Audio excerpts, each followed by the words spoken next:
अखण्डमण्डलाकारं व्याप्तं येन चराचरं तत्पदं दर्शितं येन तस्मै श्री गुरवे नमः।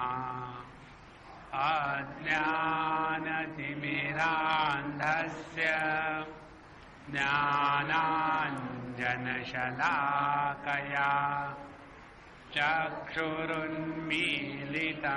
येन तस्मै श्री गुरवे नमः।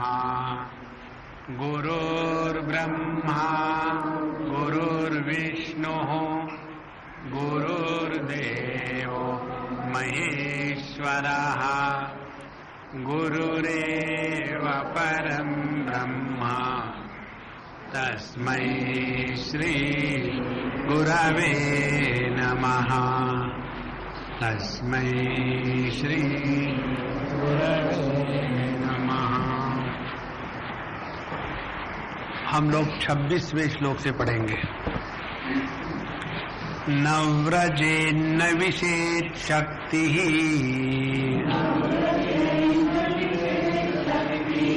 मरुद्रूपा विकासिते निर्विकल्पतया मध्ये तया भैरवरूपता कुंभितारे चितावापि पूरिताया यदा भवेत् तदन्ते शान्तनामासौ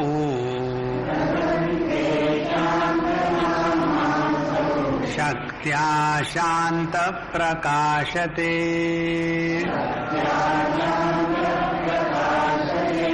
आमूलात् किरणाभासाम्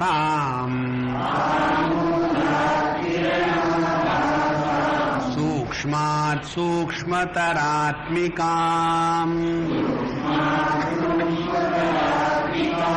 चिन्तयेत्तां द्विषट्कान्ते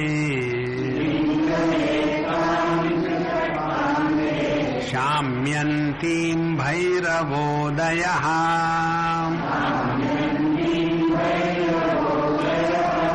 उद्गच्छन्तीं तडिद्रूपाम्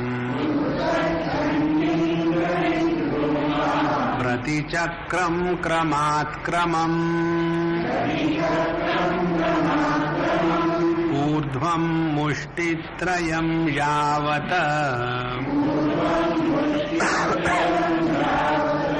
तावदन्ते महोदयः क्रमद्वादशकं सम्यक् द्वादशाक्षरभेदितम् स्थूल सूक्ष्म परस्थित्या मुक्त्वा मुक्त्वान्ततः शिवः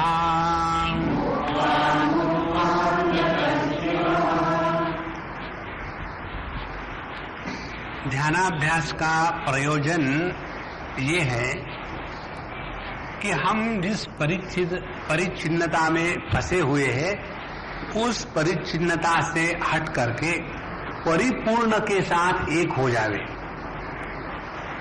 तो लक्ष्य क्या है? लक्ष्य है परिच्छिन्नता का त्याग और परिपूर्णता की प्राप्ति। जब तक के हम अपने परिच्छिन्नता का त्याग करना अत्यंत आवश्यक है ये बात नहीं समझते, तब तक के उसको त्याग करने के लिए क्या करना चाहिए ये भी जानने की हमारी जिज्ञासा नहीं रहेगी। और जब तक ये नहीं होगा तब तक आगे नहीं बढ़ सकते। इसीलिए अपने इस शरीर में जो हम फंसे हुए हैं इस शरीर से निकलने के लिए जितने प्रयास है, उन प्रयासों के द्वारा केवल एक ही बात सिद्ध होती है कि हम अपने को इस शरीर में ही परिच्छिन्न या बंधे हुए ना महसूस करें, और इसके लिए ये सब झमेला है। तो उसमें जो अनेक पद्धतियां हैं, जैसे वेदांत शास्त्र के अनुसार पंचकोश विवेक की एक पद्धति है, दूसरी है अवस्थात्रय विवेक की पद्धति। तो जब हम पंचकोश विवेक की पद्धति करते हैं तो उसमें 5 कोशों को अपने से भिन्न और जड़ बता करके उसका त्याग कर देते हैं, और इन पंचकोशों के अधिष्ठान के रूप में जो हम हैं उसको पकड़ लेते हैं, और वहां पहुंचने के पश्चात यहां तक हो गई व्यतिरेक साधना, मैं क्या हूं इसका निर्णय। उसके बाद जो मैं हूं उसका स्वरूप क्या है। जब इस मैं को, जो पंचकोशों के परे हमने अपने आप को निश्चय कर लिया है, तो यह जो मैं पंचकोशों के परे हूं इसका स्वरूप क्या है। जब इसके स्वरूप का अनुसंधान करते हैं तब पता चलता है कि यह मैं केवल एक ही पंचकोशों का अधिष्ठान नहीं हूं, बल्कि संपूर्ण विश्व का, सृष्टि का अधिष्ठान मैं मात्र हूं, और इसी को कहते हैं ब्रह्मात्मैक्य बोध, वेदांत की प्रक्रिया के अनुसार। और दूसरी जो प्रक्रिया बताते हैं अवस्थात्रय विवेक, उसमें जागृत, स्वप्न और सुषुप्ति, इन 3 अवस्थाओं के आवागमन का जो प्लेटफॉर्म है, जो अधिष्ठान है, वह मैं हूं। इस प्रकार से बौद्धिक विचार की प्रधानता से जो साधना है उसको कहते हैं ज्ञान साधना। लेकिन इसमें एक धोखा रह जाता है, गड़बड़ी रह जाती है। क्या कि ये बोल करके दूसरे को समझाना बड़ा आसान है। वेदांत के ऊपर प्रवचन करना इससे बढ़कर के आसान बात दुनिया में कोई नहीं है, क्योंकि हर चीज एकदम स्पष्टम है। और जो आदमी थोड़ा इंटेलिजेंट होगा उसको थोड़ा इधर उधर का लॉजिक लगा दो तो लगता है अरे बाबा जी तो बड़े गहरे ज्ञानी हैं, लेकिन वो भूल जाते हैं कि वो इस कार्य कारण में फंसा रहे हैं। और इसलिए जिन्होंने वेदांत का अध्ययन करने के पश्चात योगाभ्यास के लिए अपने जीवन का समय नहीं निकाला, वो हो जाते हैं लिप वेदांती या लिपस्टिक वेदांती, ऐसा कहो और अच्छा समझ में। तो उनके लिप्स पर वेदांत इतना स्टिक चिपका हुआ है कि किसी को भी उपदेश करने के लिए एकदम तैयार, एवर रेडी। इसीलिए हमने आपको पिछले बार परिभाषा बताई थी फिलॉसफी की और विजडम की। Wisdom freely available for others is called as philosophy. And what is wisdom? When philosophy is applicable on the self, then it is called as wisdom. तो थोड़ा बहुत इधर उधर का 1-2 उपनिषद पढ़ लिए, 2-4 यज्ञ कर लिए, अटेंड या बोल दिए, तो आदमी को एक भ्रांति सी होने लग जाती है, शायद मुझे ज्ञान हो रहा सर्दी के जैसा। इसलिए अब यहाँ हमको, ये तो हम लोगों ने कर चुके हैं, वेदांत की श्रवण साधना कई सालों से सभी उपनिषदों को पढ़ के रख दिया है।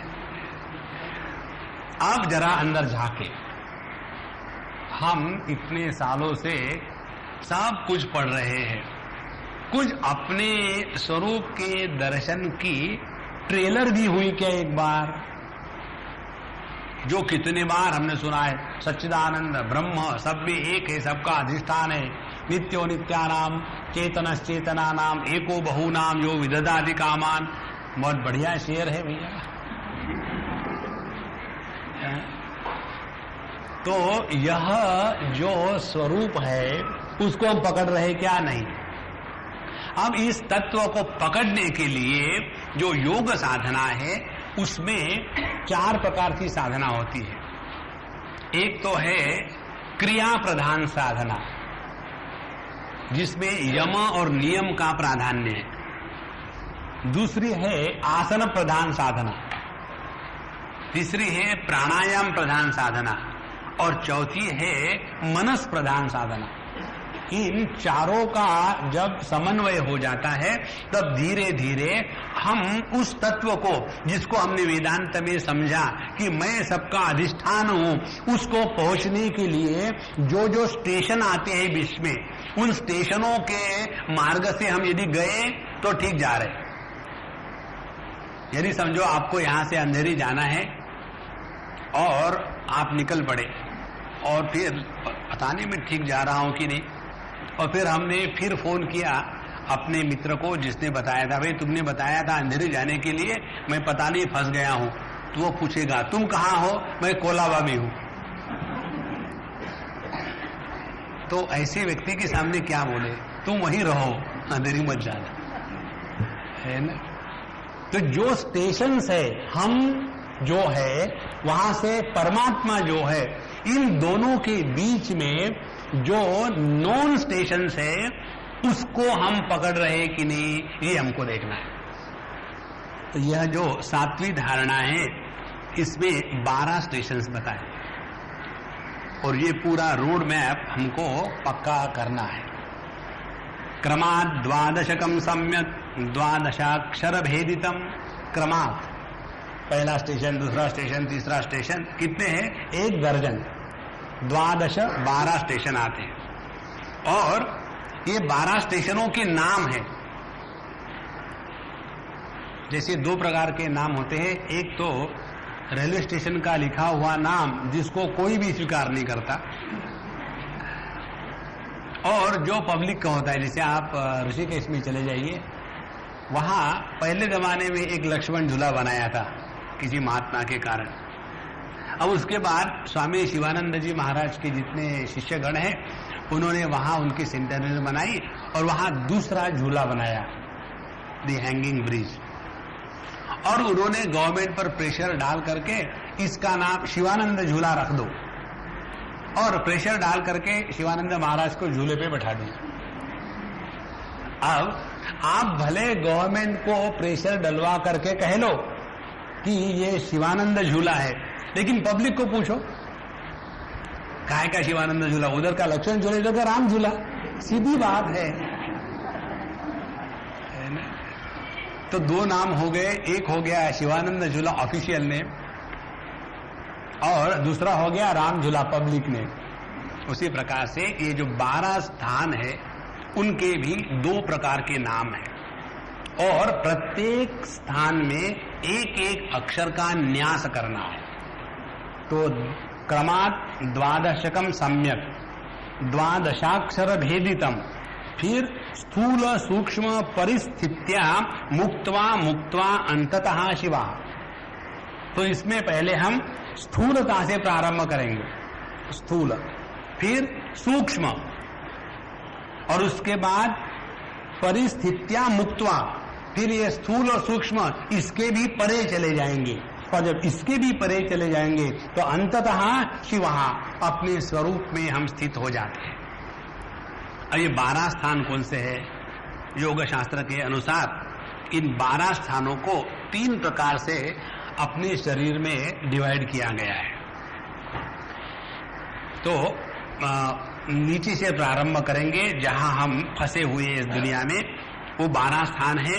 एक है जन्माग्र, दूसरा है मूल, तीसरा है कंद, चौथा है नाभि, 5वां है हृदय, 6वां है कंठ, 7वां है तालु, 8वां है भ्रूमध्य और 9वां है ललाट, 10वां है ब्रह्मरंध्र, 11 है शक्ति और 12 है व्यापिनी। तो ये 12 स्टेशनों में से जब हम गुजर के जाएंगे तब हम तत्व के साथ एक होंगे। अब इसमें एक एक को समझ लेते हैं।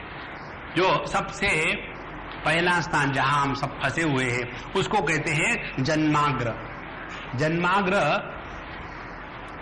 यहां जो प्रजनन की प्रक्रिया होती है वो मनुष्य को इस जगत में बांध के रखने का कारण है।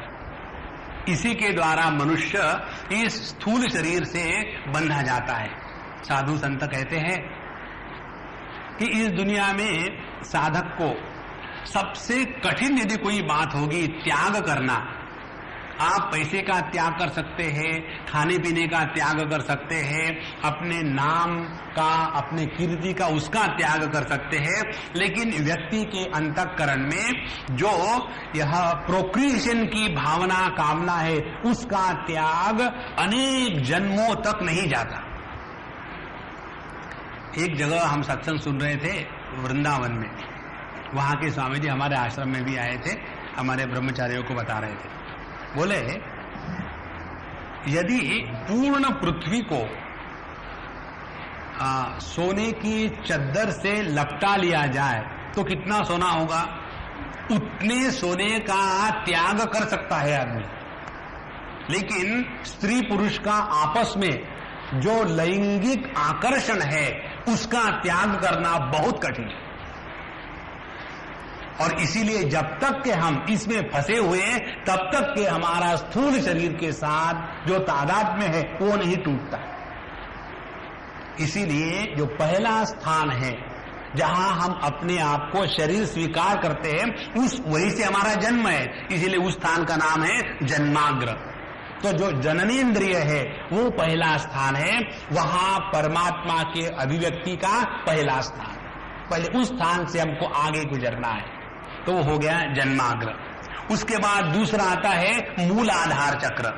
मूलाधार चक्र आ जाता है अपना जो स्पाइनल कॉर्ड है उसके नीचे जो एक ही केवल वर्टेब्रा होता है, कॉक्सिजल वर्टेब्रा, वहां अपनी जो पूर्ण प्राण शक्ति है, प्राण शक्ति जहां इकट्ठी होकर के रहती है वो है दूसरा स्थान जिसको कहते हैं मूलाधार। तो एक हो गया जन्माग्र, दूसरा हो गया मूलाधार, और इसके बाद तीसरा है कंद।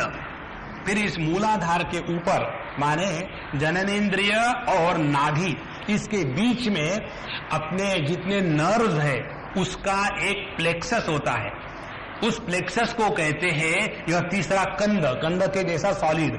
और वहीं से पूरे अपने पैर में और नीचे की ऊपर की जितनी नर्व्स है उसका एक होमोजीनियस सेंटर होता है, उसको कहते हैं कंद, तीसरा स्थान। और चौथा है नाभि जिसको कहते हैं मणिपुर चक्र। तो ये जो चार स्थान है, ये जो स्थान है, यहां जब तक के हम तादात्म्य प्राप्त करके रहेंगे तब तक के भेद की दृष्टि समाप्त नहीं होगी। अपने बुद्धि से भेद का निराकरण करने के लिए इन चार स्थानों के ऊपर हमको उठना है। यह है भेद स्थान। तो चार हो गए, जन्माग्र, मूल, कंद और नाभि। और इसके अब ऊपर उठेंगे पांचवा स्थान। पांचवा है हृत माने अपना हृदय, फिर छठवा है कंठ, गला, फिर तालु जो हार्ड पैलेट कहते हैं मुख के अंदर में, उसके बाद भ्रूमध्य, दो आंखों के बीच का स्थान, और ललाट अपना कपाल। ये जो पांच चीजें हैं ये हो गई, इसमें कहते हैं भेदा भेद स्थान। इसमें भेद और अभेद दोनों का प्राधान्य है। तो जब व्यक्ति अपने नीचे के चार स्थानों से उठ करके माने नाभि से ऊपर रहने लग जाता है तो उसका निवास होता है अपने हृदय में, या तो कंठ में, या तो भ्रूमध्य में, तालु में, या भ्रूमध्य में, या तो ललाट पर। यहां जब हमारा रहना ज्यादा हो जाता है तब ऐसे व्यक्ति के बुद्धि में भेद के विचार कम आते हैं। मैं तू कर करके जो भेद की वृत्ति है वो अपने आप कम हो जाती है। अब देखें, यदि हमारे जीवन की अभिव्यक्ति कैसी है, क्या हम हर चीज को लेकर के भेद का प्राधान्य करते हैं, हर एक में दोष देख करके दूसरे को तिरस्कृत करते हैं? ये यदि हो रहा है तो अभी हम इस भेद स्थानों में ही फंसे हुए हैं। अच्छा, फिर ये ललाट में आने के बाद फिर आ जाते हैं आखिरी के तीन, जिसको कहते हैं अभेद स्थान। और अभेद स्थान है, एक तो है ब्रह्मरंध्र, अपने खोपड़ी का सबसे ऊंचा भाग ब्रह्मरंध्र, उसके ऊपर शरीर के परे है शक्ति का स्थान, और उस शक्ति के परे सब में व्याप्त है, वो है व्यापिनी स्थिति। इन चीजों में से जब हम गुजर जाते हैं तब जाकर के हमको प्रभु का दर्शन होता है। अब इसके लिए साधना करने के लिए प्रत्येक स्थान में एक एक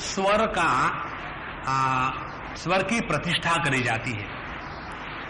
जैसे किसी वस्तु को बताना हो तो उस वस्तु का एक तो होगा रूप और दूसरा होगा नाम। ये संपूर्ण जो सृष्टि है यह केवल नाम रूप का ही व्याकरण है। रूप का व्याकरण माने भिन्न आकृतियां, और नाम का व्याकरण, शब्द का व्याकरण माने भिन्न भिन्न नाम। इस प्रकार से नाम और रूप इन दोनों को ठीक से एकत्रित करने के लिए ये जो 12 स्थान है इसमें 12 स्वरों का न्यास किया जाता है। तो कौन से 12 स्वर है? वो है अ, आ, ई, ए, उ, ए, ऐ, ओ, औ, अम, आ। ये जो 12 स्वर है वो हम प्रारंभ करेंगे जन्माग्र से लेकर के व्यापिनी शक्ति, और उस एक एक शब्द का उच्चारण किया अंतःकरण में, उस स्थान पे पहुंचे। फिर दूसरा शब्द, फिर उस स्थान पे पहुंचे। फिर तीसरा शब्द, फिर तीसरे स्टेशन पर पहुंचे। चौथा शब्द, चौथे स्टेशन पर। और ऐसा ये धीरे धीरे धीरे अनेक बार जब इसका आवर्तन होगा तब आप देखेंगे जगत के सभी विषय अपने आप मन से ड्रॉप हो जाते हैं। और ये जब होगा तब हम अपने इन पंचकोशों के बंधन से अलग हो गए। ये होने के बाद ही सार्वत्म्य भाव की संभावना है, अन्यथा नहीं। इसलिए जब तक इस धारणा ध्यान की पद्धति के द्वारा हम अपने आप को इस सब से अलग कर ले, और अलग कर ले माने क्या? उनको मिथ्या करके त्याग नहीं देना है। अलग कर लेना माने मैं केवल इतना ही हूं, ये नहीं, ये और इसके बावजूद सब कुछ मैं मात्र हूं, इसलिए व्यापिनी शक्ति। जैसे एक व्यक्ति होता है मानसिक तौर पर अपने आप को एक व्यक्ति समझता है, और फिर उसकी शादी होती है तो कहते हैं शादी के पहले आदमी ने अपने कपड़े सिलाने का शौक पूरा कर लेना चाहिए, क्योंकि शादी के बाद फिर उसको अपने कपड़े खरीदने का मौका ही नहीं आता, और आता भी है तो उसने कौन से कपड़े पहनने हैं ये कोई दूसरा निश्चय करता है ना। और तब वो बढ़ गया मैं और मेरी बीवी, उसका एक्सपांशन हो गया। माने पहले कैसा था? केवल मैं था, अब मैं और बढ़ गया। और उसके बाद भगवान की दया से 2-4 बच्चा छच्चा आ गया। उसके बाद मैं, मेरी बीवी और मेरे बच्चे, और उसका व्यक्तित्व और बढ़ गया। तो पहले कैसा? वो केवल एक शरीर के साथ तादाद में था, अब एक अपने फैमिली के साथ तादाद में हो गया। और हम क्योंकि फैमिली बढ़ा नहीं सकते वहीं फंस जाते। इसीलिए जो आपका स्लोगन है ना, हम दो हमारे दो, वो गलत है। जब मैंने सबको स्वीकृत कर लिया, देखो ये बहुत सूक्ष्म विचार है, ध्यान से सुनना। जब मैं केवल इतना ही अपने आप को मानता हूं तो जो मैं से दूसरा है उसके साथ केवल एक रिश्ता हो सकता है, और वो है मेरा या मेरी। तो मैं और मेरा ये दोनों मिलकर के हमारा जीवन चल रहा है, और ये मैं पर मेरा का बोझा होता है। लेकिन मैं पर मेरा माने मैं का मैं पर कभी बोझा नहीं होता। अब और आगे बढ़ो। यदि हमने अपने इस मैं को इतना विस्तृत किया कि इसमें मैं के सिवा दूसरा कुछ है ही नहीं, तो इसका क्या नतीजा निकलेगा? मेरा कुछ होगा ही नहीं, क्योंकि सब कुछ मैं ही है।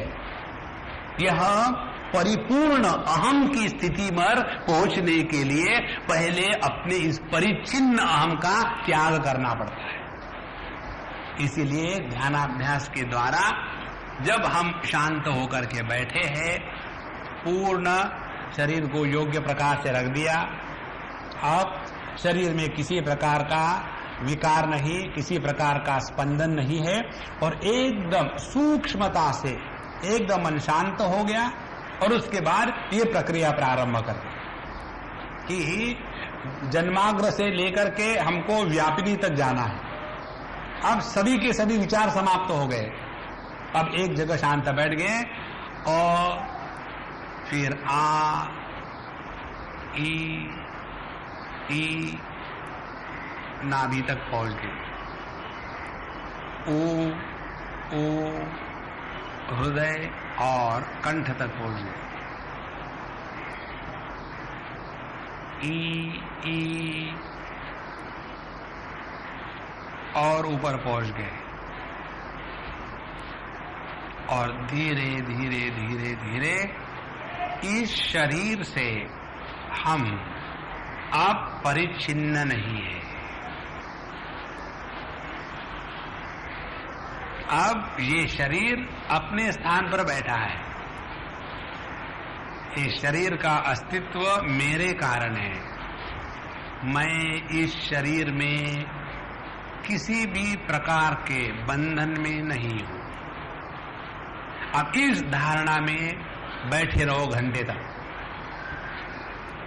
देखो इतनी सूक्ष्मता से हम अपने शरीर से एकदम, शरीर जहां का वहां है, किसी भी प्रकार का कोई भी विक्षेप नहीं, और ये एक सिटिंग में 4-6 बार कर, क्योंकि प्रारंभिक अवस्था में ये हम टिकेंगे नहीं ज्यादा, तो धीरे धीरे धीरे धीरे वहां एकदम अपने ब्रह्मरंध्र के ऊपर चले गए। माने अब हमारी जो शक्ति है वो शक्ति अब इस स्थूल शरीर में ही सीमित नहीं है, उससे बाहर निकल गई। और जब ये शक्ति हम अपने शरीर के संदर्भ से देख रहे थे, अब ये पूर्ण व्यापिनी हो गई। यही एक शक्ति है जो संपूर्ण विश्व में व्याप्त है और वह मेरा स्वरूप है। जब इस संपूर्ण शक्ति से हमारा तादात्म्य हो जाता है, तब कहीं हम शक्तिमान के पास जाने के लिए वीसा प्राप्त कर चुके हैं, अन्यथा नहीं। इसलिए यह बहुत सिस्टम है, इसमें कोई हड़बड़ाहट नहीं। हम कब पहुंचेंगे, क्या करोगे पहुंच करके? Train journey is better than reaching destination. धीरे धीरे चलते जाओ, चलते जाओ। इसमें आप देखेंगे जितना जितना हम एक एक स्थान से हट करके ऊपर ऊपर आएंगे, आप देखेंगे कि अपने शरीर का जो वजन है और जो अनेक प्रकार का कहीं दर्द है वो एकदम सब गायब हो जाता है। क्यों? कि अब हमारा उस शरीर के साथ तादात्म्य खत्म हो गया। और इस प्रकार से एक स्थिति में 4-6 बार करें। एक आध दिन भगवान की दया हुई तो आधा घंटा, 15 मिनट, 1 घंटा, 2 घंटा, जब टाइम मिले, जब लग जाए लग जाओ बस। उसके लिए नहीं मैं नहाया नहीं तो ध्यान कैसा करूं, कोई चक्कर नहीं। Any time of the day और night you get up and just sit and get into. आप देखेंगे धीरे धीरे धीरे इसका नशा आने लग जाता है। और इसके बाद बाहर की जो चीजें हैं, ईंट पत्थर, उनके साथ जो सर पटक के खून निकालने की आदत थी, वो अपने आप बंद हो जाती है। ये स्थूल जगत का महत्व तब तक है जब तक कि हम अपने स्थूल शरीर के साथ तादाद में हैं। जितना हम इससे ऊपर उठेंगे उतना इस सब से हम परे चले जाएंगे। तो कहते हैं क्रमद्वादशकम सम्यक द्वादशाक्षर भेदितम। तो इस प्रकार से एक एक स्थान का उस शब्द का नामकरण करने के बाद भेद किया। भेद किए के 2 अर्थ है, माने उसको काट के आगे चले गए, और दूसरा अर्थ है भेद किया माने उसका रहस्य जान लिया। तो एक एक स्थान का जब रहस्य हमको अंदर से पता चलेगा, पुस्तकें पढ़ करके ये बातें नहीं होती। आप पुस्तक पढ़ करके ध्यान करोगे तो अरे अब क्या करना है, बीच में ही ऑपरेशन तो आप भले पुस्तक रख करके कर सकते हो क्योंकि किसी दूसरे पर हो रहा है, लेकिन ध्यान किसी दूसरे पर नहीं हो रहा है। अच्छा, ये होने के बाद बताते स्थूल सूक्ष्म परस्थित्या। तो पहले हम स्थूलता से, माने नीचे के जो 4 स्थान है उससे से मुक्तवा, पहले उससे मुक्त हो जाएंगे। आप जरा ध्यान से, जितना समय हम अपने जीवन का नीचे के 4 स्थानों से ऊपर उठ करके रहेंगे, उतना जगत के स्थूल वस्तु और भोग, इनके प्रति मन में कम से कम संकल्प उठेंगे। ऐसा नहीं कि एकदम खत्म हो जाएगा, आएंगे धीरे धीरे। उससे पता चलता है कि हम अपने व्यक्तित्व में कहां आ गए। अब हमने यदि नाभि मणिपुर चक्र को क्रॉस कर लिया है, अब हम आ रहे हैं अपने परापर या भेदाभेद स्थिति में। तो उसमें हम भेद और अभेद दोनों का स्वीकार करते हैं। और जहां ये भेद अभेद की स्थिति में आए तो कैसा, भेद का दर्शन होगा लेकिन भेद भाव नहीं होगा। भेद भाव माने बायसनेस। तो भले हम अपने इंद्रियों के द्वारा भेद का दर्शन करेंगे लेकिन उस भेद के द्वारा प्रभावित नहीं होंगे। तो यह दूसरी स्थिति है साधक के जीवन की, जब वो इस मणिपुरी चक्र से ऊपर उठ करके फिर हृदय के अनाहत चक्र, विशुद्ध चक्र, फिर तालु, भ्रूमध्य, आज्ञा चक्र और ललाट, इनमें जब वो नित्य निरंतर रहने लगता है, अब ये साधक अपने हृदय से नीचे उतरता ही नहीं। नित्य निरंतर अपना वास कहाँ है, तो केवल इतने ही स्थान पर, बाहर कहीं। और जितना आप इतने स्थान पर रहेंगे, आप देखेंगे उस साधक के चेहरे पर एक विचित्र तेज होता है, बिना मेकअप का। किसी भी प्रकार का टेंशन नहीं होगा, उसकी आंखें एकदम रिलैक्स, और किसी भी प्रकार का भाव उनके आंखों से निकलता नहीं, एकदम शांत। उदाहरण ही देना है तो भगवान रमण महर्षि की आंखें, उनका कोई भी फोटो देख लो आप, जहां हमने उनके आंखों की तरफ देखा, एकदम छोटा बच्चा भी उसमें अट्रैक्ट हो जाता है। ये है अपने ये ध्यान के अभ्यास के द्वारा धीरे धीरे हम अपने निम्न स्तर से हट करके उच्च स्तर पर जा रहे हैं। तो जो नीचे के 4 स्थान बताए हैं वो है तमोगुण प्रधान, और हृदय से लेकर के भ्रूमध्य ललाट तक के जो है वो है रजोगुण प्रधान। वहां भी ज्ञान की एक्टिविटी चलती ही रहती है, श्वास इत्यादि। और जब यहां से हट करके फिर अब हम ब्रह्मरंध्र शक्ति और व्यापिनी में प्रवेश कर जाते हैं, तब वहां हमने पूर्ण सात्विकता को प्राप्त करके सत्व गुण का भी त्याग करने के लिए अब हम लायक हो गए। इस प्रकार से स्थूल सूक्ष्म परस्थित्या मुक्त्वा, तो पहले स्थूल स्थिति का त्याग कर दिया, सूक्ष्म में आ गए, फिर सूक्ष्म का त्याग कर दिया तो उससे भी ऊपर उठ गए अव्यक्त, और फिर अंततः मुक्त्वा, और फिर इससे भी जब मुक्त हो गए तब शिवः, फिर हम अपने स्वरूप में जा करके बैठे। अब देखो, जब हम इस प्रकार से ध्यान का अभ्यास करते रहेंगे तो अपना स्थान कहां होगा? थिंक। अपना स्थान हमेशा अपने शरीर के बाहर होगा, और जितना हम अपने शरीर को जैसे दूसरे के शरीर को देखते हैं, वैसा देखना नित्य निरंतर अनुभूत करेंगे, उतना हम अपने शरीर से ऊपर उठ चुके हैं। जैसे एक कहानी आती है ना, जब अलेक्जेंडर द ग्रेट आया था भारत में, तो किसी संत को देखना था कि भारत में बड़े विचित्र संत होते हैं। तो एक संत के पास गया, और जब उसने नमस्कार नहीं किया तो कहा, मालूम है क्या होगा? तुमको हम तलवार से काट डालेंगे। तो उस संत ने कहा, जैसा तुम मेरे शरीर को नीचे गिरता हुआ देखोगे, वैसा मैं भी देखूंगा।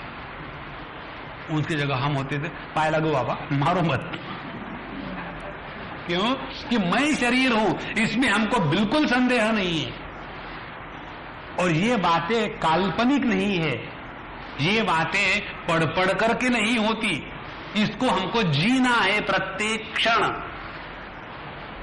जितना हम इस ज्ञान को, इसीलिए हमारे विवेक चूड़ामणि लीजिए, कोई भी ग्रंथ लीजिए, पहले श्रवण मनन निधिध्यासन, ये हो गया स्लीपिंग स्कूल, वहां जाकर के बच्चों को सुला देते, क्रैश जिसको कहते, वो हो गया श्रवण, क्योंकि श्रवण में आकर के हम सोते ही है। फिर हो गया मनन, वो हो गया प्लेइंग स्कूल, और उसके बाद हो गया निधिध्यासन, वो हो गया KG1 KG2, और उससे ऊपर उठ करके फिर आ जाते हैं इस सविकल्प और निर्विकल्प समाधि के अभ्यास में। और जितना इसका अभ्यास सूक्ष्मता से और अत्यंत निश्चय से करना है, स निश्चयेन योक्तव्यः योगः अनिर्विण्ण चेतसा, भगवान 6वें अध्याय में इसका बहुत एम्फसिस करते हैं। तो इस प्रकार से स्थूल सूक्ष्म परिस्थित्या मुक्त्वा अंततः शिवः, और ये करते रहे। और यदि कोई साधक नित्य निरंतर ध्यानाभ्यास करने वाला है तो 2 क्षण में पता चल जाता है। ऐसा साधक आकर के बैठे तो एकदम मन 1 क्षण में शांत हो जाए। और कई बार ऐसा है कि जब कोई अत्यंत विक्षेप युक्त व्यक्ति आया तो उसके आए बराबर एकदम मन में चंचलता विक्षेप शुरू हो जाती है। कितने बार लोग हमको पूछते, स्वामी जी आप उनको तो बहुत ही प्यार से बोले और हम आए तो हमारी तरफ देखा भी नहीं। उसका यही एक कारण है, जहां अंतःकरण में विक्षेप नहीं उठते वह साधक है,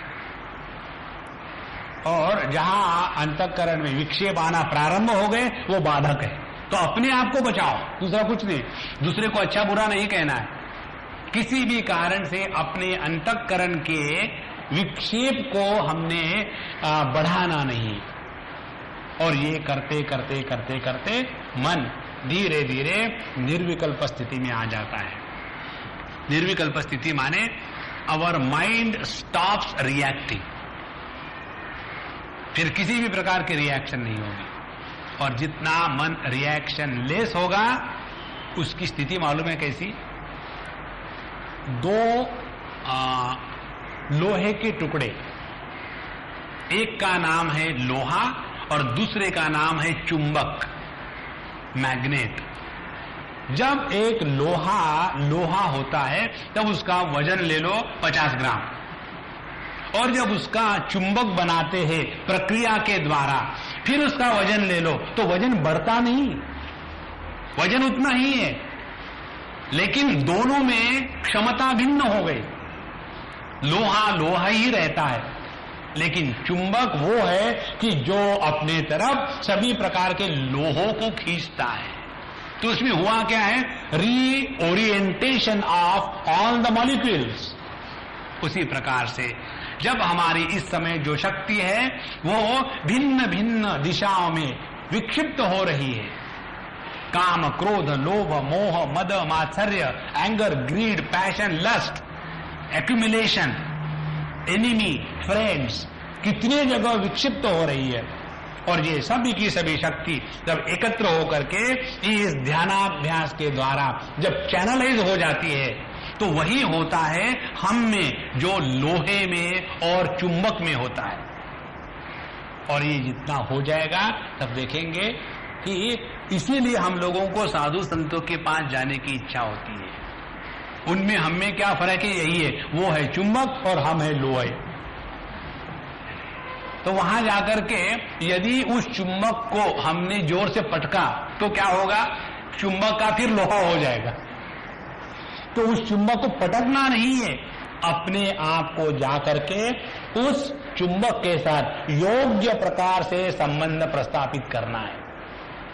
जिनको इसके बारे में ज्ञान है वो जानते हैं कि यदि हमको लोहे से चुंबक बनाना है तो उस लोहे को एक विशिष्ट प्रकार से उस चुंबक के साथ रगड़ते हैं। ऐसा नहीं कि ऐसा जैसे साबुन लगा रहे, वो एक विशिष्ट प्रकार से जब लगाएंगे तो धीरे धीरे धीरे धीरे उसके सब मॉलिक्यूल जो अस्त व्यस्त है वो अपने आप एकदम डिसिप्लिन्ड हो जाते हैं। फिर जाकर के नॉर्थ और साउथ पोल पक्के हो गए। ये है पद्धति। इसीलिए स्थूल सूक्ष्म परस्थित्या मुक्त्वा मुक्त्वा अंततः शिवः। धीरे धीरे हम अपने नीचे के 4 स्टेशन से उठे। उसके बाद यदि वहां से उठे तो किसी भी कारण से भेद की भावना आनी ही नहीं चाहिए। जहां किसी भी कारण से भेद की भावना आती है, we are tied down to something limited, let us grow out of it. ये संपूर्ण सृष्टि प्रभु की है, अपना कुछ नहीं है इसमें। एक बार एक बड़े व्यक्ति थे, हमेशा उनका नियम था कि जब तक कि किसी को खाना नहीं खिलाए खाना नहीं खाएंगे। एक दिन हो गया उनके पास कोई खाने को आया ही नहीं, तो बेचारे भूखे रहे। दूसरा दिन हो गया, भूखे रहे। फिर भगवान से प्रार्थना करी, भगवान किसी को भेज दो, मैं 2 दिन से भूखा हूं। भगवान ने कहा ठीक है भेज देंगे, या मैं आ जाऊंगा जैसे जमेगा वैसे, ठीक है। तीसरे दिन खाने के समय में एक महात्मा जी आ गए, संड मुसंड ब्रांड, और आने के बाद हम सेठ जी खाना खिलाओ। तो सेठ जी को बड़ी खुशी, और जैसा खाना लिया सामने खींच करके, ना ब्रह्मार्पणम ना ब्रह्महवि ना ऊर्ध्वमूलम अधशाखम, सीधा खाने पर बैठे। जैसा सीधा खाने पर बैठे, ना ब्रह्मार्पणम किया ना कुछ किया, एकदम सेठ जी ने हाथ पकड़ लिया। तुम साधु बाबा हो कि कौन हो? भगवान को नहीं ऑफर करते हो, चले जाओ यहां से। तो महात्मा जी के कोई बात नहीं, दूसरी जगह खा लेंगे। उठ के चले गए, और फिर इनके पास कोई नहीं। और फिर ये भगवान के सामने गिर गया था, भगवान किसको भेज दिया था? बोले मैं स्वयं आया था, अब मैं ही मुझे कैसा अर्पण करूं? ब्रह्मार्पणम ब्रह्मवि ब्रह्माग्नो ब्रह्मणाहुतम। हम जगत को अपनी परिच्छिन्नता के माध्यम से देखते हैं। जिसको खाना पानी देने के लिए प्रभु मंजूर है, उसको हम कौन होते हैं रोकने वाले? जितनी हमारी ये दृष्टि सूक्ष्म हो जाएगी, उतनी जो भेद की भावना है, ये मेरा है वो तेरा है, वो अपना है वो पराया है, ये अपने गुरु का शिष्य है वो पराये गुरु का शिष्य है, ये जो छोटी छोटी छोटी छोटी बातें हैं, इसमें हम दब जाएंगे, मर जाएंगे। देखो भैया, हमारा यदि हमारे माँ के प्रति प्रेम है, और इसकी अभिव्यक्ति यदि ऐसी होती है कि हम जगत की किसी भी स्त्री को मां न कहे, तो वो प्रेम थोड़ी है, वो बेवकूफी है। यदि हमारा अपने माँ के प्रति प्रेम है और हम जगत की प्रत्येक स्त्री को माँ कहते हैं, तो इसका अर्थ ये नहीं कि हमारा हमारे माँ के प्रति प्रेम घट गया है। घटेगा तब जब घटिया होगा तब। प्रेम घटता नहीं, बढ़ता है। जितना भैया इसके ऊपर सूक्ष्मता से विचार करो, किसी भी प्रकार से अपने भेद के व्यापार का नियम से और जान करके त्याग करें। फिर हम आ जाते हैं भेदा भेद की अवस्था में। जहां भेदा भेद की अवस्था आई, वहां हमारा अंतःकरण मन हमेशा केवल इन स्थानों में रहेगा। और जिसका मन अंतःकरण केवल हृदय से लेकर के ललाट तक रहता है, उसके जीवन में शास्त्रों के अध्ययन की प्राधान्यता रहती है। उसके जीवन में ये जो फिजिकल काम करने की जो प्रवृत्ति है वो बहुत कम हो जाती है। और यदि फिजिकल काम होंगे भी तो केवल इसी कार्य के लिए, दूसरे किसी के लिए नहीं। फिर वो व्यक्ति और सूक्ष्म हो गया। और जितना शास्त्रों का अध्ययन इत्यादि होने के बाद जब विचार खुल जाते हैं, पूरा का पूरा चित्र आंखों के सामने जब चाहे आ जाता है, तब ऐसा जो साधक है, फिर वो आखिरी की जो 3 स्थितियां हैं, ब्रह्मरंध्र, शक्ति और व्यापिनी में, उसमें स्थित होने के लिए फिर इस समाधि के अभ्यास में हमेशा स्वाभाविक प्रवृत्त रहता है। समाधि के अभ्यास में प्रवृत्ति ही निवृत्ति का असली लक्ष्य है। और जितना ये हो सके उतना हम अपने इन पंचकोशों से हट करके उनके आधिपत्य को प्राप्त करेंगे। आप इसके बाद एक और आगे धारणा बताते हैं। तया पूर्याशु मूर्धान्तम भंक्त्वा भ्रूक्षेप सेतुना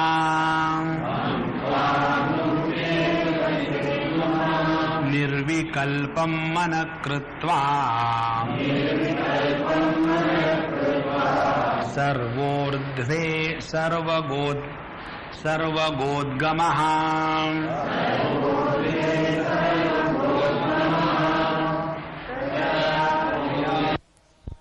द्रव्य के रूप में, दूसरी है प्राण या क्रिया के रूप में, और तीसरी है चैतन्य ज्ञान या चित्त के रूप में। शक्ति एक ही है, उसकी अभिव्यक्ति तीन प्रकार से। तो ये तीन अभिव्यक्तियों का आधार लेकर के ध्यान की प्रक्रिया है। कहते हैं तया आपुर्याशु मूर्धान्तम, यह जो हमारी शक्ति है इसको पहले हमको अपने द्रव्य को क्रिया शक्ति में कन्वर्ट करना है। द्रव्य को क्रिया शक्ति में कन्वर्ट करने का तात्पर्य यह है कि द्रव्यात्मक है हमारा स्थूल शरीर। अब इस स्थूल शरीर को जब हम एकदम स्थिर और निश्चल कर देते हैं, firm and stable, firm with reference to the base and stable with reference to the vertical position, जब हम अपने स्थूल शरीर को स्थिर और निश्चल कर देते हैं तो उसके द्वारा यह जो स्थूल शरीर की द्रव्य प्रधानता है इससे उठ करके हम क्रिया शक्ति या प्राण शक्ति के साथ अब तादात्म्य हो गए। तो यहां से हम द्रव्य से अब कन्वर्ट हो करके प्राण शक्ति में आ गए। अब जितना हम प्राण शक्ति में आ गए, फिर इस प्राण शक्ति को जहां उन्होंने शब्द लिखा है भ्रूक्षेप सेतुना, जब जितनी हमारी ये प्राण शक्ति इकट्ठी हो करके जब इसका ऊर्ध्व गमन होगा तो ऊर्ध्व गमन के द्वारा ये हो जाता है कि हमको स्पष्ट अनुभव आता है कि अब यह मेरा पूर्ण शरीर मानो नीचे से अब जैसा एकदम निश्चेष्ट हो गया और धीरे धीरे पूर्ण जो प्राण शक्ति है वो ऊपर उठ रही है, और ऊपर उठते उठते ये अपने भ्रू मध्य में पहुंच जाती है। जिन जिन साधकों को ध्यान करते समय यहाँ भ्रू मध्य में किसी भिन्न भिन्न प्रकार के हलचल का अनुभव आता है, वो इसके कारण होता है। अच्छा, उसके बाद भ्रूक्षेप सेतुना भंक्त्वा, फिर यहां आने के बाद भ्रू मध्य में उस शक्ति का एकत्रीकरण होने के बाद फिर उसको तोड़ना है।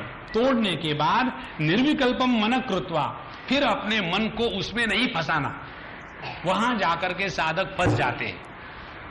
जैसे हम शांत होकर के बैठ लिए, शरीर एकदम स्थिर निश्चल हो गया। सबसे पहली आवश्यकता ध्यानाभ्यास में, जब तक के आसन सिद्धि नहीं होती, स्थिरासनः जितेंद्रियः जित प्राणः, ये तीन शब्द का प्रयोग कपिल ऋषि करते हैं भागवत शास्त्र में। तो पहले जितासन, उसके बाद जित श्वास और जितेंद्रिय, जितना ये हो जाएगा तो धीरे धीरे हमको स्पष्ट अनुभव आता है कि अब हमारी जो शक्ति है प्राण शक्ति वो सब ऐसी मानो इकट्ठी हो रही है। जैसे किसी ने मछलियों को पकड़ने के लिए जाला फेंका है समुद्र में, और जब वो बीच में से उठाता है तो धीरे धीरे उसका जो सरकमफरेंस है वो नजदीक नजदीक आ गया और उसको ऐसा खींच लिया। उसी प्रकार से यह जो हमारी प्राण शक्ति इस स्थूल शरीर में जो फैली हुई है द्रव्य के रूप में, मानो वहां से उसको धीरे धीरे धीरे धीरे उसको खींचना प्रारंभ किया। और कहाँ आई वो आ गई अपने हृदय स्थान में। इस हृदय स्थान की कल्पना आगे बताएंगे किस प्रकार से करते हैं। उसको शून्य भी कहते हैं, और इसी का आधार लेकर के कठोपनिषद में धारणा ध्यान की प्रक्रियाएं बताई है। तो यहां हृदय स्थान पर आने के बाद फिर अब इस शक्ति का ऊर्ध्वगमन प्रारंभ हो जाता है।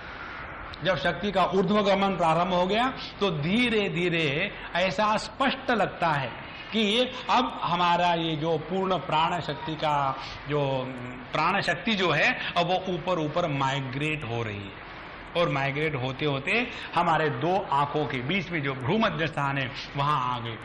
लेकिन वहां एक बात करनी है बहुत आवश्यक, ये जब सब हो रहा है, we stand apart from our body and we stand apart from the movement of this प्राण शक्ति। उसके साथ तादात्म्य नहीं करना।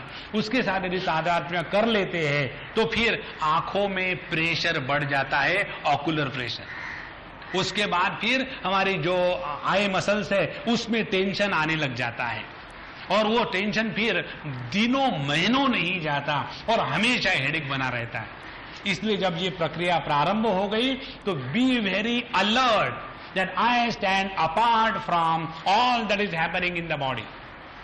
और जितना हम अलग होकर के इसको एकदम देखेंगे दूर से मानो, उतना धीरे धीरे अपने भ्रूमध्य में यह प्राण शक्ति एकत्र हो गई। अब ये होने के बाद तीसरी स्थिति बताते हैं, निर्विकल्पम मनः कृत्वा। अब वहां आकर के मैं देखने वाला इस प्राण शक्ति के ऊर्ध्वगमन को और जो प्राण शक्ति जिसको मैंने देखा, यह जो भेद है अहम इदम का, यह भेद यहां जाकर के हमको समाप्त करना है। और वो समाप्त करने की पद्धति को बताया, निर्विकल्पम मन कृत्वा, माने अब इस प्राण शक्ति के ऊर्ध्वगमन के साथ बिल्कुल तादात्म्य नहीं होना चाहिए। ये हो रहा है, अपन को क्या फर्क पड़ता है? जब ये नहीं हो रहा था तब भी मैं हूं, जब ये हो रहा है तब भी मैं हूं। इसके होने से मुझ में कोई लाभ नहीं, उसके न होने से मुझ में कोई हानि नहीं।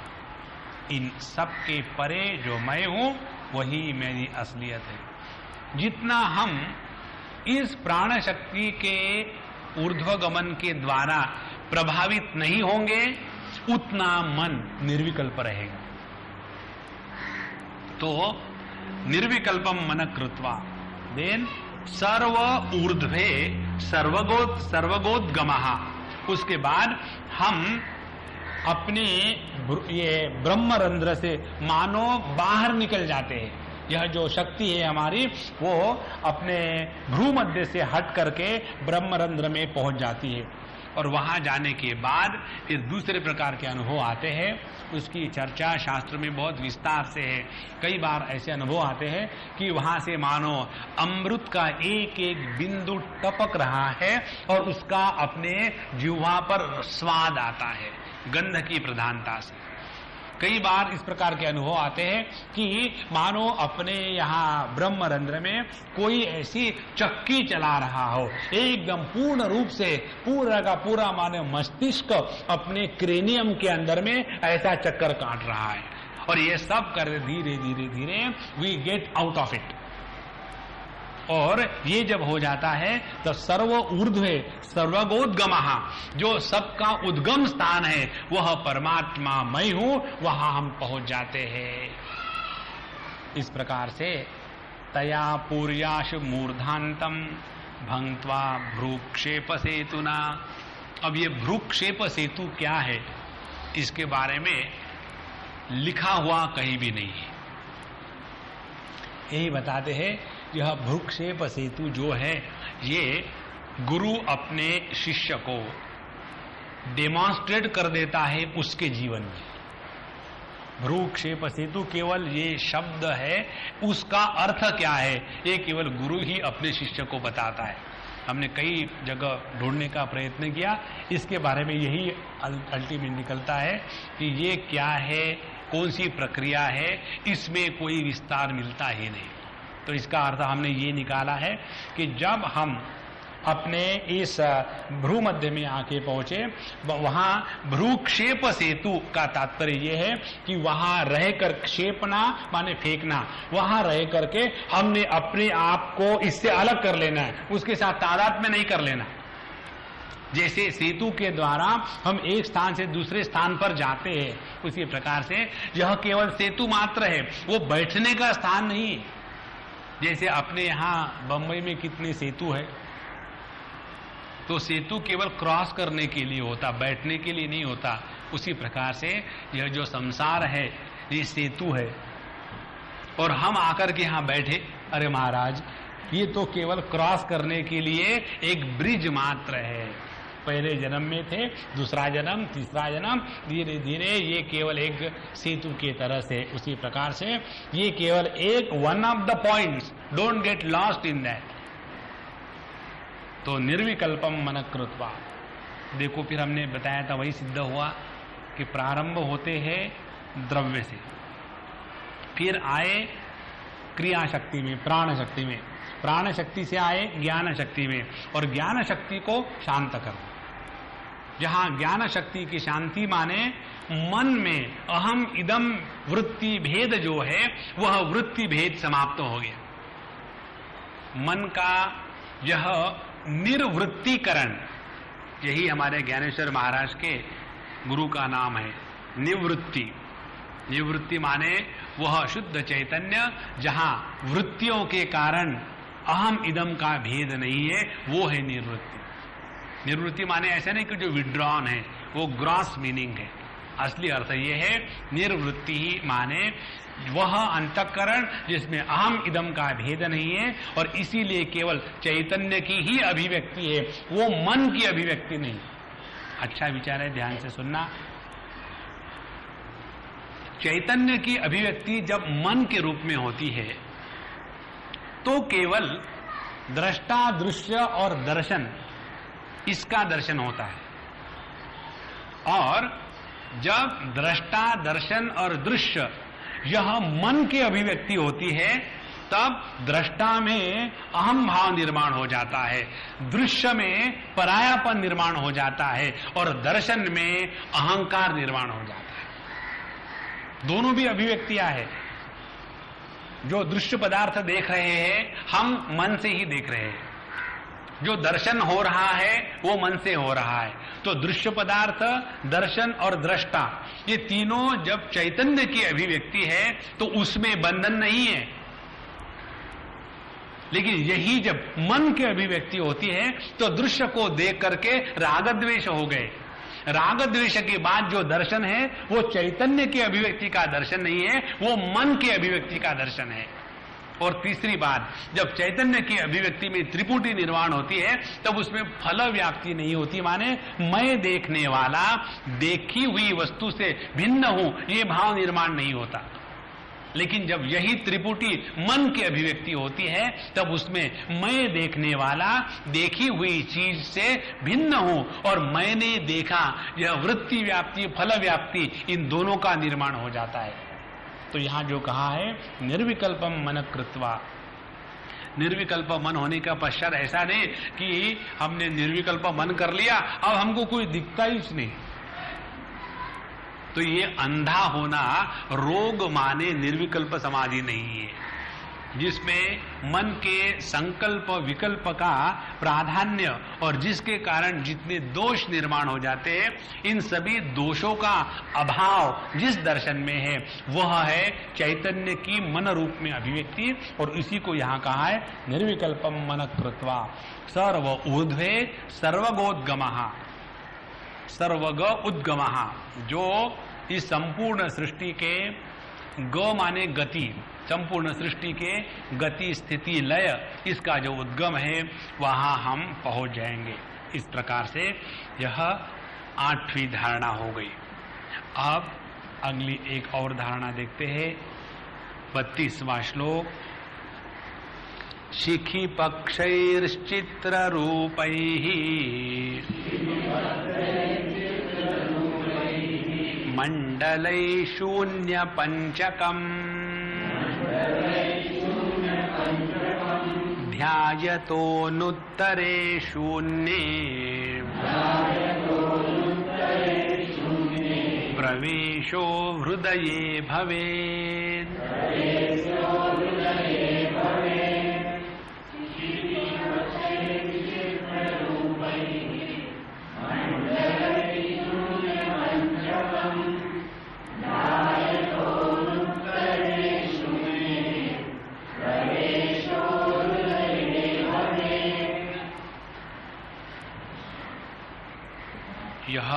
ये बहुत ही सरल और अच्छी ध्यान की प्रक्रिया है। शिखी पक्ष माने मोर पंख। अब ये जो मयूर पंख होता है उसको लेकर के उन्होंने ध्यान की प्रक्रिया बताई है। कहते हैं कि शिखी पक्षई ही चित्र रूपई ही मंडलई ही शून्य पंचकम प्रवेश। हमको शून्य पंचक में प्रवेश करना है। शून्य पंचक माने 5 0, एक के बाद वाले नहीं। एक के बाद जब 5 zeros आ जाते हैं तो उसकी कीमत बदल जाती है, दोनों की, एक की भी 0 की भी। तो ये 5 शून्य कौन से है? अब देखो, ये बड़ा सुंदर विचार है। हम अपने आंखों के द्वारा रूप रंग का दर्शन करते हैं, कानों के द्वारा शब्दों का श्रवण करते हैं। यहां बताते हैं आंखों के द्वारा रूप रंग का दर्शन करो, लेकिन रूप रंग में मत फंसो। देखो तो क्या हो गया? रूप रंग का शून्य हो गया। शून्य पंचकम जो कहा है, ये कब होगा? जब हम रूप तन्मात्रा के साथ एक हो जाएंगे। रूप तन्मात्रा क्या है?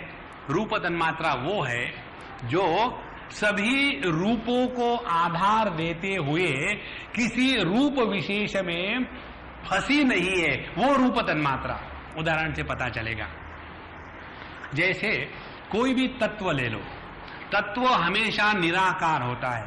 तत्व की परिभाषा ही ये है, निराकारम तत्वम। कैसे? जैसे सुवर्ण ले लो, सुवर्ण का अपना कोई आकार नहीं, और इसीलिए वह सुवर्ण प्रत्येक प्रकार के आकार को ग्रहण कर सकता है। पानी ले लो, पानी का अपना कोई आकार नहीं, इसीलिए पानी प्रत्येक प्रकार के बर्तन में कंफर्टेबल है। तो उसमें क्या हुआ? किसी भी नाम रूप विशेषता में दुराग्रह न होना, माने हमने रूप के तन्मात्रा को पकड़ लिया है। अब ये पकड़ना माने क्या करना? बहुत ही सरल विचार है संतो, मन शांत रख के सुनो, देखो एकदम स्पष्ट हो जाएगा। हम रूप में कब फंसते हैं? हम रूप में तब फंसते हैं कि जब किसी रूप को देखने के पश्चात हमारे अंतःकरण में उसका छाप निकलता है। तो कैसे रहे? इस जगत में सभी विषयों के साथ संबंध रखते हुए किसी भी विषय विशेष का जब अपने अंतःकरण पर कोई भी चिन्ह या प्रभाव निर्माण नहीं होता, तब हम उस पंच तन्मात्रा उसके साथ एक हो गए। जैसे यदि पानी में पानी को डालो तो कोई अलगाव कभी नहीं था और इसीलिए वो कभी एक भी नहीं हुआ, तो फिर अलगपना केवल औपाधिक है, वास्तविक नहीं है। उसी प्रकार से जो रूप तन्मात्रा दृश्य के रूप में आई, वही रूप तन्मात्रा दृष्टि के रूप में आंखों में बैठी है, और इसीलिए हम आंखों के द्वारा ही रूप का दर्शन कर सकते, कानों के द्वारा नहीं। तो एक ही तन्मात्र, एक ही तत्व जब दृश्य का रूप लेती है, तब उसको हम अनेक रूपों से संबोधित करते हैं, और वही तन्मात्र जब आंखों का आधार लेती है, तब उसको हम दृष्टि के रूप से कहते हैं। तो जो दृष्टि है और जो दृश्य है वो एक ही तन्मात्रा की अभिव्यक्ति है, और इसीलिए हमारी आंखों में किसी भी रूप विशेष के प्रति जब कोई भी दुराग्रह नहीं रहेगा, तब जाकर के हम इस रूप तन्मात्रा को प्राप्त कर चुके हैं। और ये करना आसान है। कारण क्या? कारण ये है कि हमारी आंखें किसी भी रूप रंग को चिपकती नहीं तो देखो क्या परेशानी हो जाती। समझो हमने हाथी को देखा या गधे को देखा और उसी रूप में फंस गई, और उसके बाद समझो ऑफिसर आया और अभी आंखों में से गधा निकला ही नहीं, तो उसको कहेंगे अरे हट, बीच में कहां आया। लेकिन भगवान की दया देखो कितनी है। कोई भी रूप रंग को हम आंखों के द्वारा देखते हैं, जहां उस वस्तु से हमने आंखों को हटाया वहां उसी क्षण उसके साथ संबंध शून्य हो गया। कारण क्या? हमारी आंखें जो रूप को प्रकाशित करती है, किसी भी रूप विशेष में आसक्त नहीं है। आसक्ति रहित दर्शन, इसी को कहते हैं शून्य दर्शन। शून्य दर्शन माने अंधेपन का दर्शन नहीं है। कोई अंधा कहे कि मैंने तो रूप रंग का त्याग कर दिया है, तो हम उसके ऊपर हंसेंगे ही, तरस खाएंगे, हाँ बेटा मजबूरी का नाम महात्मा गांधी करोगे क्या। लेकिन जब आंखें ठीक है, रूप रंग उपलब्ध है और उसके साथ हमारा संबंध प्रस्थापित होने में कोई अड़चन नहीं है, ये सब होते हुए भी जब हमारी आंखें किसी रूप रंग में फंसती नहीं, तब हम जाकर के रूप रंग का जो तेज तन्मात्र है उसके साथ एक हो गए। इसीलिए जो साधु लोग, संत लोग, योगी इन तन्मात्राओं के साथ एक हो जाते हैं, उनको अग्नि स्पर्श नहीं करता। हमने आपको पिछले बार बताया था उदाहरण हमारे शिरडी के बाबा का। जब वो इतने बड़े डेगची में, आप कभी जाके आओ वहां गए तो इतनी बड़ी डेगची रखी हुई, 2 डेगचियां, उसमें वो खिचड़ी बनाते थे। और जब पानी खोल रहा है, चावल दाल डाल दिया है और जब उसको मिक्स करना होता था तो सीधी अपने बाह ऊपर करके अंदर हाथ डाल करके पूरा मिक्स करके हाथ निकाल लिया। उनको इतना भी कुछ नहीं होता था। ये जादू नहीं है, और ऐसा भी नहीं हो सकता उनको लेप्रेसी हो गई हो, लेप्रेसी में भी होता है। उन्होंने इस अग्नि तन्मात्र को जीत लिया था। इसलिए तो शिखी पक्षी पक्ष ही चित्र रूप ही मंडले ही शून्य पंचकम। तो अब करना क्या है? करना यह है कि जब हम अपने 5 ज्ञानेंद्रियों के द्वारा जगत के शब्द स्पर्श रूप रस गंध, इन 5 के साथ जब व्यवहार करते हैं तो ये ख्याल रखना है कि हम कहीं फंस तो नहीं रहे। इसके लिए एक दूसरी प्रक्रिया हम आपको बतावे। जैसे कई बार जब हम ध्यान करने के लिए बैठते हैं तो आंखें बंद कर ली, चमड़ी अपने को ही लपेट के रखी है, नाक को भगवान ने सर्दी बना दी है तो गंध का चक्कर नहीं है, और जीवा अच्छी बात है मुंह के अंदर में ही है और वहां कोई चॉकलेट भी नहीं रखा। तो 4 विषयों को तो हमने जीत लिया है। अब बचा एक, और वो है शब्द। और जब हम ध्यान के लिए बैठते हैं तो ऐसे ऐसे शब्द उस समय निर्माण करते हैं प्रभु कि फट से उसी समय फोन आ जाएगा, या तो फिर कोई कार की आवाज आएगी, या तो कोई बाहर चिल्ला रहा होगा किसी के नाम से। और जैसा ये हुआ हमको विक्षेप हो गया। विक्षेप होने का कारण क्या है? हम उस शब्द को पकड़ करके उसका विशेष प्रभाव अपने अंतःकरण पर हो दे रहे, इसलिए। आप इसमें से हटो। कैसे? एक हम कहानी पढ़ रहे थे, बहुत सुंदर कहानी है। एक मेंढक था और एक बड़े भगवान के भगत थे और वो भगवान की प्रार्थना कर रहे थे। O God, thank you very much for all what you are not given me. सब प्रेयर हो रहे थे। जब उनकी प्रेयर हो रही थी उस समय बारिश के दिन होने के कारण, बंबई होने के कारण मेंढक डराव शुरू कर दी। तो इनको बड़ा गुस्सा आया, मैं भगवान की प्रार्थना कर रहा हूं, ये मेंढक बीच में क्या मुंह मार रहा है।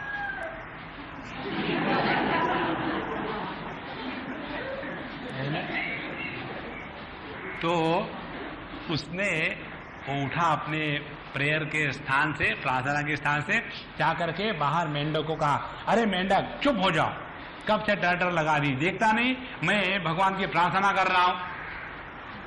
तो फादर मेंढक ने चिल्ड्रन मेंढक को कह दिया चुप हो जाओ भाई, वहां प्रार्थना चल रही है, तो सब मेंढक चुप हो गए।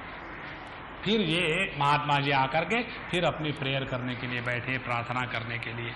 और जब प्रार्थना कर रहे थे तो उनके अंदर से आवाज आनी शुरू हो गई, तुमको किसने बताया कि मुझे तुम्हारी भाषा समझ में आती है और मेंढक की भाषा समझ में नहीं आती? हाँ, ये तो ठीक है, भगवान ने जब सृष्टि निर्माण करी है तो मेंढक अपनी भाषा में प्रेयर कर रहा है, मैं अपनी भाषा में कर रहा हूं, तो मेरी प्रेयर तो भगवान ने सुननी चाहिए और मेंढक की प्रेयर नहीं सुननी चाहिए।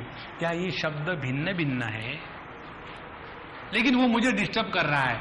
वो डिस्टर्ब इसलिए कर रहा है कि तुम्हारा ध्यान मुझ पर नहीं है, इसलिए, नहीं तो नहीं डिस्टर्ब होता। फिर हाँ, ये तो बात ठीक है। तो फिर वो महात्मा जी उठे और बाहर जाकर के, अरे भाई मेंढक महाराज शुरू हो जाओ, और धूम धड़ाका शुरू, धूम ड्राम ड्राम ड्राम। और फिर आकर के ये संत महात्मा अपने स्थान पर बैठे और बैठ करके उस मेंढक की ध्वनि में, मुंडकोपनिषद में, मांडुक्योपनिषद में बैठकर भी एक भी शब्द कान में नहीं जाता। क्यों? कि उनकी समाधि लग गई। जब हमारे अंतःकरण पर किसी भी शब्द, स्पर्श, रूप और सरंग इनका प्रभाव नहीं पड़ता, तब उस समय ज्ञानेंद्रिय और उसका विषय, इनका भेद समाप्त हो जाता है। वह जो स्थिति है उसको कहते हैं ध्यान की प्रक्रिया। अब देखो कितनी बढ़िया टेक्निक है। जैसे आप बैठे, शांति है, उस शांति में हमें आवाज करेंगे। जैसे एक आवाज हुई टक, उसी क्षण जैसे एनोड कैथोड का स्पार्क होता है, उसी प्रकार से हम जो शब्द बोल रहे हैं वो है कैथोड और आपका जो श्रवणेंद्रिय है वो है एनोड। ये जब दो इकट्ठे हो जाते हैं तो वहां जो स्पार्क होता है उस स्पार्क को कहते हैं मन। तो वहां मन निर्माण हुआ, होने दो। उसके बाद शब्द शांत, श्रवणेंद्रिय का काम नहीं, मन शांत। फिर दूसरा शब्द हुआ, फिर मन निर्माण हुआ और ये अखंड चल रहा है। इससे मुझे क्या लेना देना है? देखो, पकड़े रखो उसको। जितना ये सूक्ष्मता से हृदय में आएगा, देखेंगे आप कोई भी शब्द, अच्छा बुरा, कितनी भी गड़बड़, कितनी भी शांति, सब एक हो जाता है। जितनी शांति गड़बड़ में है उतनी ही गड़बड़ शांति में है, यदि हम अपने स्वरूप में नहीं बैठे। कितने लोगों को लगता है, स्वामी जी हमको लगता है हम आपके आश्रम में आकर के रहेंगे, क्यों? यहाँ बड़ी शांति है। तो हमने कहा आपको मालूम है हमारे आश्रम का नाम? बोले क्या है? तो हमने कहा हमने अपने आश्रम का नाम बदल दिया है, श्रीलंका। बोले क्यों? बोले यहाँ हम सब राक्षस लोग रहते हैं, है आकर के रहने की तैयारी।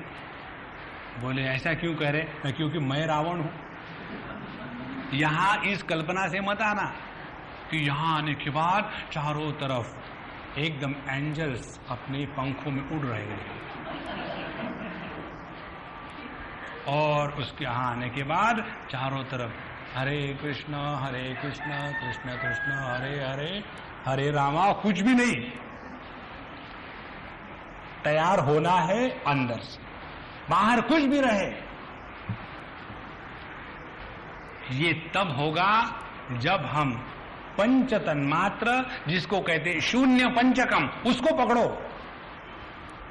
कोई वंदो, कोई निंदो, कोई कैसे कहो रे, अपने अंतःकरण में इतनी भी खरोच नहीं आनी। ये जितना सूक्ष्मता से होता रहेगा, आप देखेंगे हम अपने प्राणमय कोश से ऊपर उठ गए। फिर यह ज्ञानेंद्रिय पंचकम हमको बंधन करने वाला नहीं होगा, बल्कि इसी के द्वारा हम अपने आप को ऊपर उठाएंगे। तो शिक्षिपक्षैहि चित्र रूपैहि मंडलैहि शून्य पंचकम ध्यायेत अनुत्तरे शून्य। और ये करते करते क्या हो जाएगा? फिर जब हमारी ज्ञानेंद्रिय और उनके विषय इनका संबंध प्रस्थापित होने के बाद भी जब हृदय में खरोच नहीं होगी, जब मैं ज्ञाता, मैं जानने वाला, मैं सूंघने वाला, मैं देखने वाला, ये व्यक्तित्व जब निर्माण नहीं होगा तो कहां पहुंचेंगे हम? उस पूर्ण शून्य में पहुंचेंगे जहां मैं है ही नहीं। उसको कहते हैं कि अनुत्तरे शून्य, संपूर्ण शून्य। संपूर्ण शून्य माने जहां अहम इदम का भेद संपूर्ण समाप्त हो गया है। तो संपूर्ण शून्य कहते हैं मन के दृष्टि से जब विचार कर रहे हैं, और पूर्णता कहते हैं जब परमात्मा की दृष्टि से विचार कर रहे हैं। क्योंकि जब मन के प्रत्यय से देखते हैं तो अनेकता का प्रभाव है, तो जब अनेकता का अभाव होता है तब उसको शून्य कहते हैं। तो ये दो प्रकार से शब्द का प्रयोग है। शून्य माने अभाव नहीं। कितने लोग शून्य शून्य करके गलत बताते हैं, ऐसी बात नहीं। जब हम मन की दृष्टि से विचार कर रहे हैं तो मन में वृत्तियों के अभाव को शून्य कहा है, और जब परमात्मा की दृष्टि से विचार करेंगे तो पूर्णमदः पूर्णमिदं पूर्णात् पूर्णमुदच्यते। तो जो पूर्ण है वही शून्य है, जो शून्य है वही पूर्ण है, इसमें कोई भेद नहीं है। क्योंकि परमात्मा में किसी भी प्रकार के द्वैत का लांछन नहीं है। तो द्वैत के अभाव को शून्य कहा है मन की दृष्टि से, और अद्वैत की सिद्धि को कहा है पूर्ण परमात्मा तत्व की दृष्टि से। इसलिए ध्यायतः, जो इसके ऊपर नित्य निरंतर ध्यान करता रहेगा तो अनुत्तरे शून्य प्रवेशः, फिर वो उसकी प्रवेश, उसकी एंट्री हो जाएगी उस महाशून्य में। महाशून्य कौन सा है? पानी महाशून्य है, जहां समुद्र और लहरें, इनका भेद, इसका संपूर्ण अभाव। पानी महाशून्य दिखता तो है महाराज, आप उसको महाशून्य क्यों कहते हैं?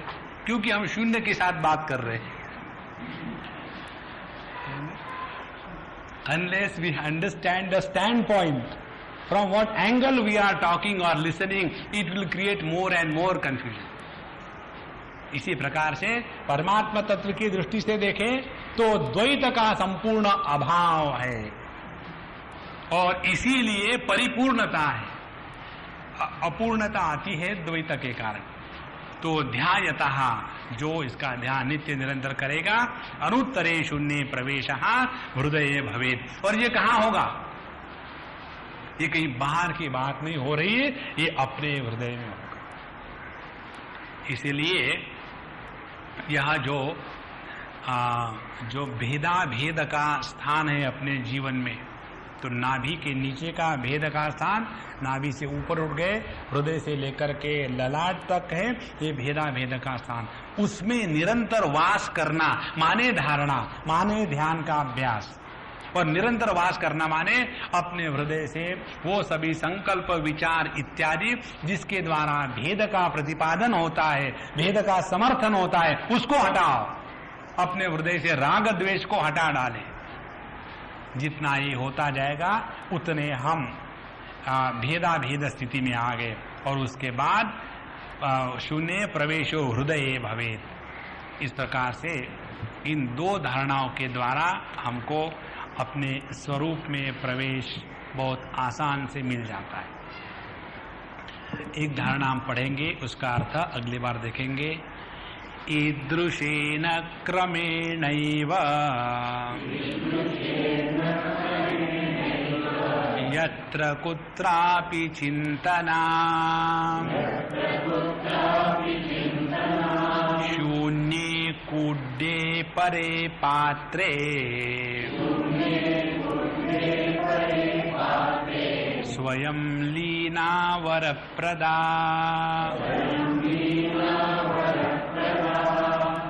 ईदृशेन क्रमेणैव यत्र कुत्रापि चिंतना शून्ये कूड्ये परे पात्रे स्वयं लीना वरप्रदा। अरे मैं बता ही दूं इसको, ये विचार कंटिन्यूअस है। ईदृशेन क्रमेण, ये जो क्रम बताया है जन्माग्र से लेकर के व्यापिनी तक का, इसी क्रम के अनुसार यत्र कुत्रापि चिंतना, ऐसा नहीं कि ये अभ्यास केवल हमको बैठकर ही करना है, जहां मौका मिले।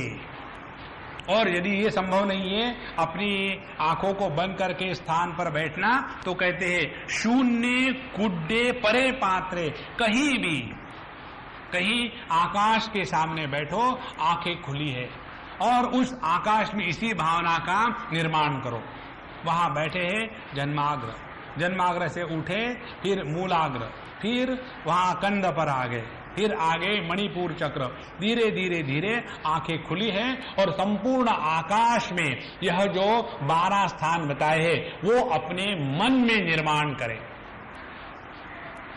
ये एक बहुत पक्की धारणा की पद्धति है। दूसरी बात बताते हैं कुड्डे, कुड्डे माने यदि कुछ भी नहीं हो तो सामने दीवार है, दीवार के सामने बैठो, सो मत जाओ, पीछे नहीं, दीवार को पीछे मत रखना। तो शून्य कुड्डे या परे पात्रे, या कोई भी चित्र हो अपने गुरु का या भगवान का या कोई अपना इष्ट, यदि वो सामने है या उनका चिंतन करो और उनमें ये सब स्थान देखने का प्रयत्न करो। ऐसे करते करते लीना स्वयं भवेत, तो अपनी जो चित्त वृत्तियां है धीरे धीरे लीना माने वो एब्सॉर्ब हो जाती है। और फिर ये वरप्रदा है। जितना हम अपने गुरु के विग्रह पर ध्यान करेंगे, जितना हम अपने इष्ट के विग्रह पर ध्यान करेंगे, जितना हम आकाश पर इसका ध्यान करेंगे, वरप्रदा, इसके द्वारा साधक को अंत प्रेरणा मिलती है। उससे ये भी हो जाता है कि हमेशा लगता है कि somebody is with me, I am not alone। तो जितना यह किसी का साथ अपने साथ है, भगवान है, गुरु है, वो कभी भी मुझे छोड़ते नहीं, इतना इसका जितना विश्वास होगा उसकी ये धारणा ध्यान की प्रगति बढ़ती रहेगी।